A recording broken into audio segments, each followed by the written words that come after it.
अगला सेकंड जो रूल है वो है किरचॉफ्स वोल्टेज लॉ, केवीएल।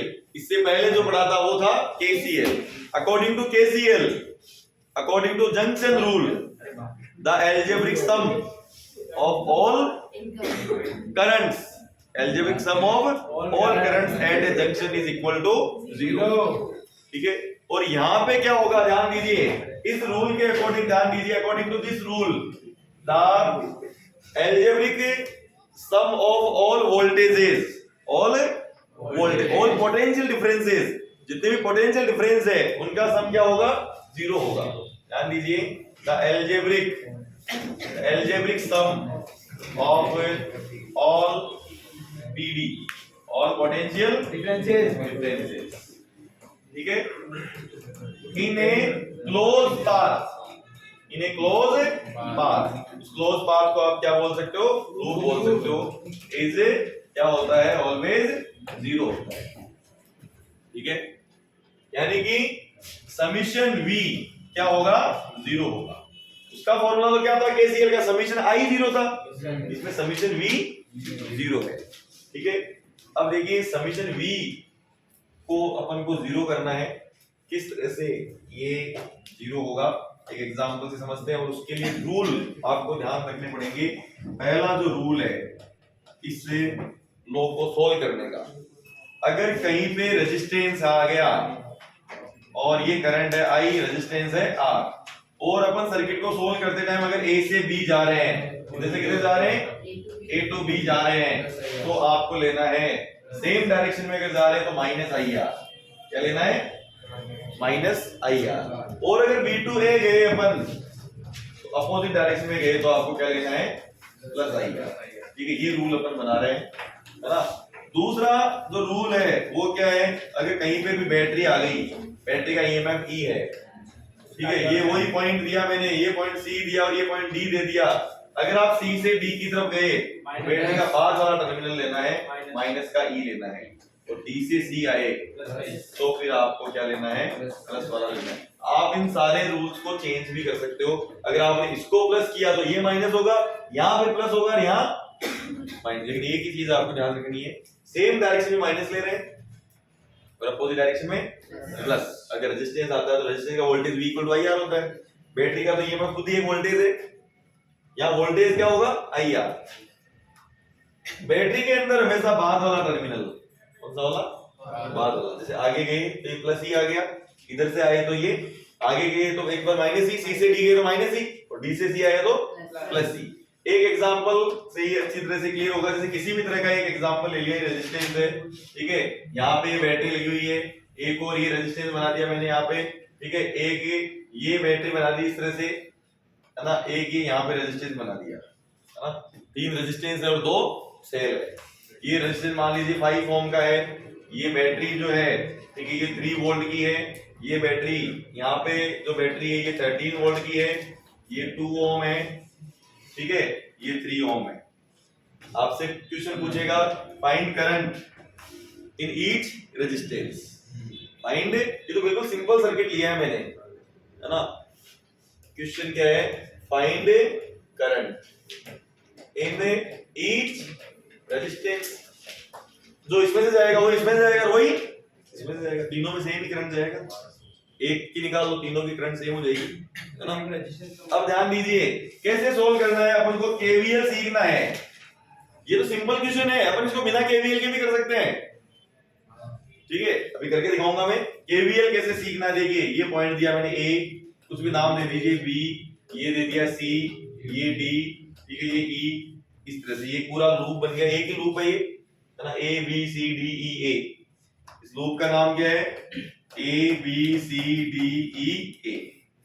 इस लूप में आप कहीं से भी स्टार्ट हो जाओ, A से अगर स्टार्ट हो तो करंट आप फ्लो करवा दो कहीं से भी। ज्यादा पावर वाली बैटरी ये है, इससे करंट स्टार्ट करवा दिया आपने I, इतनी ये I करंट स्टार्ट करवा दी, यही I करंट जाएगी क्या सब में से, ये करंट जा रही है I, ऐसे जा रही है। तो आप चलो C पॉइंट से स्टार्ट हो जाते हैं और इधर आते हैं, इधर आती है सबसे पहले अपोजिट आगे, जो जो रास्ते में उनको लिखते जाना है अकॉर्डिंग टू रूल। तो अपोजिट है तो प्लस का 5i, प्लस का IR होता है ना, प्लस का भाई, फिर वापस से अपोजिट प्लस का VI, फिर गए तो बैटरी का बाद वाला माइनस का 13, फिर गए तो करंट तो ऐसे आ रही है ना, तो प्लस का 2I और प्लस का 3 इक्वल टू 0। माइनस से माइनस। अब देखिए ध्यान दीजिए, अपन ने C से स्टार्ट किया और इस तरफ गए, जो रास्ते में आते गए, रास्ते में कौन, या तो रेजिस्टेंस या बैटरी, उसके वोल्टेज को नोट करना है। इस रेजिस्टेंस का वोल्टेज IR होता है, I इंटू R, 5 अब प्लस का 5 लोगे या माइनस का लोगे, अपोजिट उल्टा जा रहे हैं तो क्या ले लेना, प्लस, यहाँ भी उल्टा जा रहे हैं प्लस, करंट ऐसे जा रही है, अपन ऐसे जा रहे हैं, फिर बैटरी का कौन सा लेना है, बाद वाला -13, इसमें भी उल्टा जा रहे हैं। अब देखो इसको सोल्व करते हैं, तो बताइए 5 3I और 2I कितना हो गया, 7I, सही है क्या, 10I हो गया, ठीक है, इक्वल टू -13 और ये प्लस का 3 माइनस का 10 इक्वल टू 0, तो बताइए 10I इक्वल टू 10, तो करंट कितनी आ गई, 1 एम्पीयर आ गई क्या। इसको अपन ने KVL से सोल्व किया, आप इसको सिंपल सर्किट है, ज्यादा कॉम्प्लिकेटेड नहीं है, ओम्स लॉ से भी सोल्व कर सकते हो। ओम्स लॉ क्या होता है, net voltage upon net resistance, net voltage यहाँ पे 13 प्लस 3 होगा, 13 माइनस 3 होगा, -3 क्यों, इसकी डायरेक्शन में है, क्योंकि बैटरी इसका प्लस इसके प्लस से जुड़ गया। हमेशा बैटरी को अगर आपको बढ़ाना है वोल्टेज, तो उसका तरीका क्या होता है, एक का प्लस एक का माइनस दूसरे के प्लस से, ये तरीका है। ये अगर मान लो 2 वोल्ट के सेल है तो 6 वोल्ट बन जाएंगे, अगर आपने मान लो उल्टा जोड़ दिया तो फिर कैंसिल कर देगा उसको, ठीक है। तो टोटल जो EMF है वो कितना है इस डायग्राम में, 10 है क्या, और R कितना है, वो भी 5 3 और 2 आ गया, कितना आ गया, 1 एम्पीयर। अब आप अगर इसी से सोल्व करते, फिर ये क्यों किया, तो इस सर्किट के लिए तो ये इजी है, लेकिन कॉम्प्लिकेटेड सर्किट्स जो आएंगे, ठीक है, उनको अगर आपको सोल्व करना है तो वो तो इस लूप रूल से ही सोल्व होगी। आप इसमें कहीं से भी कोई भी, देखो आप इस D पॉइंट से भी स्टार्ट करके जा सकते थे, D पॉइंट से इधर चलो, सेम डायरेक्शन आ गया क्या, D से स्टार्ट कर रहे हैं इधर जा रहे हैं, सेम डायरेक्शन आ गया, तो माइनस का 2I, बैटरी का बाद वाला प्लस 13, फिर इधर गए -3I, फिर इधर गए -5 और माइनस का 3 इक्वल टू 0। तो देखिए कितना हो गया, 13 में से 3 गए तो 10, और ये माइनस का कितना हो गया 5, 10I इक्वल टू 0, वही आंसर है ना। आप किसी भी पॉइंट से स्टार्ट हो सकते हो और किसी भी डायरेक्शन में जा सकते हो, रूल को फॉलो करते हुए जो रास्ते में आते जाए उनको नोट करते जाओ, इक्वेशन बन जाएगी, ठीक है। तो एक इसका एक बड़ा क्वेश्चन NCERT का अपन सोल्व करेंगे, जिससे ये पूरा का पूरा KVL जो है वो और अच्छे से समझ आ जाएगा। ये नोट कर लीजिए KVL, देखो ये KCL और KVL दोनों लगेंगे इसमें, उसी का एक इंपॉर्टेंट NCERT का एग्जांपल है। क्वेश्चन में क्या पूछा गया है, सिंपल एक लाइन में आपसे पूछा है, find current in each branch, जितनी भी ब्रांचेज है सब में करंट फाइंड करनी है, कौन कौन सी ब्रांचेज है, ठीक है, और उनमें सब में अपन को क्या फाइंड करनी है, करंट। नेम जो है इसके अकॉर्डिंग ही दे देते हैं, जो आपके क्वेश्चन में A B C D और ये E, ध्यान दीजिए ये है A, ठीक है, कौन सा पॉइंट है ये यहां से स्टार्ट है, ये A पॉइंट है, ठीक है, ये B पॉइंट है, ये C पॉइंट है, ये D पॉइंट है, और ये यहाँ पे E पॉइंट दे रखा है, ठीक है। अब सबसे पहले आपको करंट भी क्वेश्चन नहीं देगा कि यहाँ I2 प्लस I3 I1 जा रही है, आपको ये तो सोल्व करते टाइम लिख दी है, क्वेश्चन आपको नहीं देगा, जरूरी है दे। तो आपको क्या करना है, तो सबसे हाई पावर वाली बैटरी है ना, उससे I1 करंट निकाल दो, कितनी करंट फ्लो करवा दी उसमें से, I1 करंट फ्लो करवा दी। जैसे ही करंट यहां जाएगी तो इसको कितने रास्ते मिल गए, 2। एक तरफ आप I2 भेज दो किधर भी, तो दूसरी तरफ कितनी जाएगी, I1 माइनस I2 जाएगी या नहीं जाएगी। जंक्शन रूल फॉलो हो रहा है, sum of incoming current equal to sum of outgoing current, incoming current I1 और इन दोनों को जोड़ो तो भी I1 आ रहा है। अब ये I2 इधर गई, इधर जाके यहाँ पे वापस इसको 2 रास्ते मिल गए, इधर की तरफ चली गई मान लीजिए I3, तो ये I2 में से कितनी गई इधर I3, तो इधर कितनी जाएगी I2 माइनस I3, इधर से I3 आ रही है, इधर की तरफ I1 जा रही है ना, ये I1 पहले से ही है, ये I1 इधर चली गई, I3 में से I1 इधर गई तो ये हो जाएगी I3 माइनस I1, इधर से कितनी आ रही है बताओ I1 माइनस I2 आ रही है, ये दोनों जुड़ जाएगी क्या, दोनों को जोड़ना I1 माइनस I2 और I3 माइनस I1, I1 से I1 कैंसिल, क्या आ गया I3 माइनस I2 आ गया, ठीक है I3 माइनस I2, ठीक है। एक मिनट इसको सोल्व करते हैं वापस से, देखिए ये कितनी है I3 माइनस I1, ये सही है क्या ये वाली, इधर से I1 माइनस I2 आ रही है, इन दोनों को जोड़ना है ना, इन दोनों को I1 से I1 क्या होगा I3 minus I2 I3 minus I2 सही से ठीक है ना, तो I3 और देखो इधर से कितनी आ रही है I2 माइनस I3, ठीक है ध्यान दीजिए, माइनस I2 प्लस 3 होगा I3 देखो जितना करंट आपने बैटरी से स्टार्ट किया लास्ट में ठीक है उतना का उतना ही वापस से लास्ट में एंटर होना चाहिए, ठीक है ये भी सही है अपना, ठीक है ये दोनों इक्वली हो गए एक तरह से, जैसे देखो डायरेक्शन अपोजिट है इसलिए इसको दूसरे तरीके से देखते हैं, यहां से ये करंट जो है देखो यहां तक इसको डिवाइड कर दिया अपन ने, कहां तक यहां तक, देखिए ये कितनी करंट है यहाँ पे I1 जानी चाहिए ना इधर, इधर से कितनी आ रही है I3, इधर से कितनी आ रही है I2 माइनस I3, इधर से भी कितनी आएगी I2 minus I3, I2 minus I3 इधर से आ रही है और I1 माइनस I2 इधर से आ रही है, इन दोनों को जोड़ो, इन दोनों को जोड़ना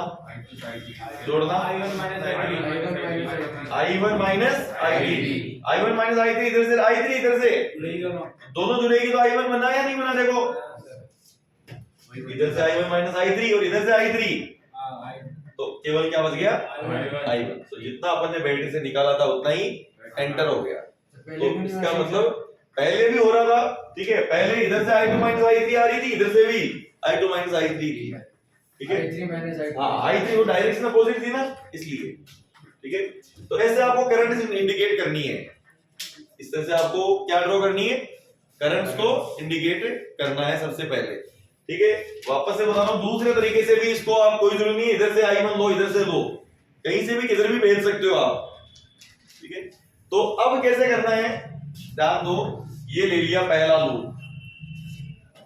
लूप नंबर 1, लूप नंबर 1, इस लूप में आपको KVL अब अप्लाई करना है, इस लूप का नाम क्या है, इन लूप ABC, इस लूप में कहीं से A से स्टार्ट हो जाओ, इधर गए माइनस का 4I2, फिर इधर गए माइनस का 2I3, ये माइनस ही माइनस क्यों आ रहा है, सेम डायरेक्शन में जा रहे हैं इसलिए माइनस लेते हैं, अपोजिट में प्लस, फिर इधर गए माइनस का 1I1, फिर यहाँ गए तो बैटरी आ गई, बैटरी का प्लस 10 इक्वल टू 0, तो 10 को एक तरफ ले लो बाकी को दूसरी तरफ ले जाओ, तो 4 देखिए 1I1 प्लस का 4I2 प्लस का 2I3 इक्वल टू 10, ये पहली इक्वेशन समझ में आ गई क्या, अब आप दूसरी इक्वेशन बनाओ इस लूप से, इन लूप ACDA, चलिए सेकंड इक्वेशन बनाइए, A से स्टार्ट होके किधर की तरफ जाए, कहीं चले जाओ जहां मर्जी आपकी, नीचे आ जाओ तो सेम डायरेक्शन है क्या, माइनस का 4I1 माइनस I2, सही है क्या, फिर उसके बाद ऊपर गए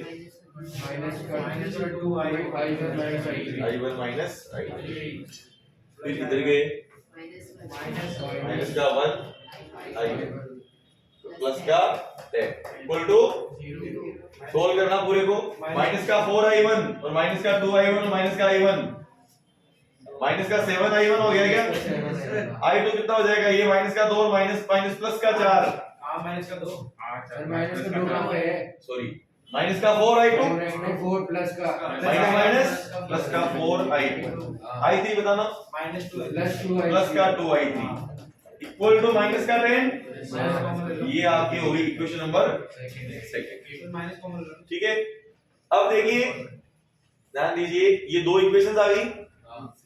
ठीक है, थर्ड इक्वेशन आप बना सकते हो। तीसरा लूप ले लीजिए। कौन सा लूप? या तो पूरा लूप ले लो बड़ा वाला, नो सर 20 या आप ये वाला ले सकते हो। इस डायग्राम में टोटल लूप कितने हैं? 1 4 1 2 3 पूरा 4 5 और ये पूरा 5 लूप है। बट करंट्स कितनी है? i1 i2 और i3। इसलिए तीन करंट्स को सोल्व करने के लिए आपको मिनिमम 3 लूप चाहिए। कोई से भी 3 लूप आप ले सकते हो, है ना। तीसरा लूप कौन सा ले रहे हो बताओ? ये वाली सर VDEB इन लूप कौन सा? BCDEB है ना। BCDEB सी लिखना पड़ेगा वरना BD तो इधर से भी आ सकते हैं।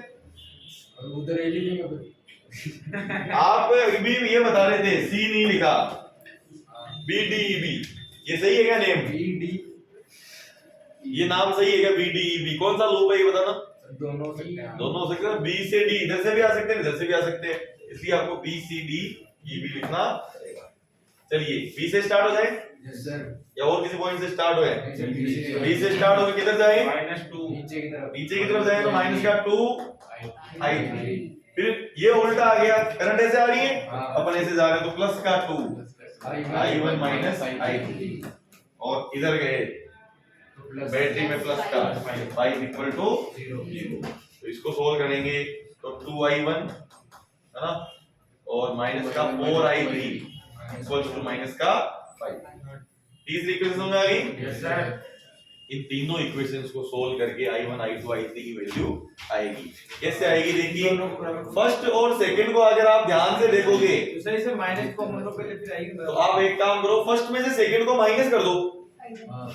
फर्स्ट माइनस सेकंड तो 1 में से माइनस माइनस प्लस का 8 i1 हो गया। ये 4i2 और ये 4i2 कैंसिल, 2i3 कैंसिल, 10 और 10 0 या 20। i1 की वैल्यू आ गई कितनी? 20/8 5/2 सही है क्या? 2.5 एम्पियर। कौन सी करंट आ गई है? i1 करंट आ गई है ना। अब इस i1 को यहां पर कर दो तो ये हो जाएगा 2.5 into 2 5 उधर से आ जाएगा तो इसको पुट कर देंगे अपन, है ना। ये वैल्यू यहां पर पुट कर देंगे तो ये हो जाएगा कितना हो जाएगा बताइए? हो जाएगा सर ये 5 माइनस का 4i3 इक्वल्स टू माइनस का 5 तो 4i3 इक्वल टू 10। तो बताइए i3 की वैल्यू कितनी आ गई? i3 की वैल्यू आ गई 10/4 5/2। ये भी 2.5 आ गई क्या? ये भी क्या आ गई? जब i1 और i3 आ गए तो फिर किसी भी एक में यहां पुट कर देते हैं। i1 की जगह क्या रखूं बताओ? 2.5 रख दूं क्या? तो 2.5 प्लस का 2.5 ये तो चाहिए अपन को, और i2 तो फाइंड करना है। 2i3 plus 5 equal to 10 10/5 4i2 equals to 2.5 सही है। तो i2 क्या हो जाएगा? 2.5/8 नहीं 5/8 आ गई i2। अब क्वेश्चन ने पूछा था करंट इन ईच ब्रांच। क्या पूछा था? Current in each branch. तो देखिए ध्यान से, सबसे पहली जो ब्रांच है AB, इस AB ब्रांच में कितना करंट जा रहा है? I2। तो आंसर आप क्या दे दोगे? I2 वाला आंसर दे दो 5/8। करंट इन BC ब्रांच में कितना करंट जा रहा है? I3। तो आप आंसर दे दो 5/2। ठीक है। CD current in CD branch में करंट जा रहा है इधर I1 माइनस i3 तो i1 माइनस i3 5/2 माइनस 5/2 0 आ जाएगा। ठीक है। और करंट इन AD ब्रांच में कितना करंट जाएगा? i1 माइनस i2 कितना हो जाएगा? 5/2 माइनस 5/8 कितना हो जाएगा? 15/8 आ गया क्या? कौन सी ब्रांच में रहेगी current? AC. Current in AC branch कितनी है? I1 कितना? 5/2। करंट इन DEB एक ही ब्रांच है ये पूरी, तो करंट इन DEB इस ब्रांच में कितने करंट है? I2 माइनस I3, तो क्या आ जाएगी बताओ? 5/8 माइनस का 5/2, सही कहा क्या? हाँ सर, उल्टा माइनस में आ जाएगा, -15 माइनस का 15/8 माइनस आ गया, इसका मतलब करंट इधर से नहीं आएगी, इधर से आएगी। तो ये ईच ब्रांच में अपन ने करंट कैलकुलेट की। आज में चेक करते हैं, ठीक है, करंट इन ईच ब्रांच, ठीक है। तो कितनी कितनी करंट आ रही है? हाँ सर, ये सर 5/2 है, वो मल्टीप्लिकेशन में कर रहा है। ध्यान दीजिए, ये 5/2 हो गया, 2.5 एम्पियर, 5/8 हो गया था। एक 5/8 5/8 आया था क्या? हाँ सर, आया था 5/8 सर, 17/8 का आएगा सर। 17/8 15/8 आ गया ना। 15/8 हाँ सही है, 15/8 आ गया। सही है। तो ये तीनों जो करंट्स है इस तरह से अपन ने कैलकुलेट किए, है ना। अब एक इसी का क्वेश्चन आपके किसके अंदर है? एक्सरसाइज में है, वो आपको सॉल्व करना है। था सर ये। कौन सा सॉल्व करना है? ध्यान दीजिए, एक्सरसाइज का ये वाला एक एग्जांपल है, ठीक है। कौन सा है? देखो इसके अंदर वही लूप बना करके और आपको इक्वेशंस बना करके इसको सॉल्व करना है, ठीक है। ये ट्राई करना, वही 3 इक्वेशंस बनेगी, तीनों इक्वेशंस को सॉल्व करना पड़ेगा।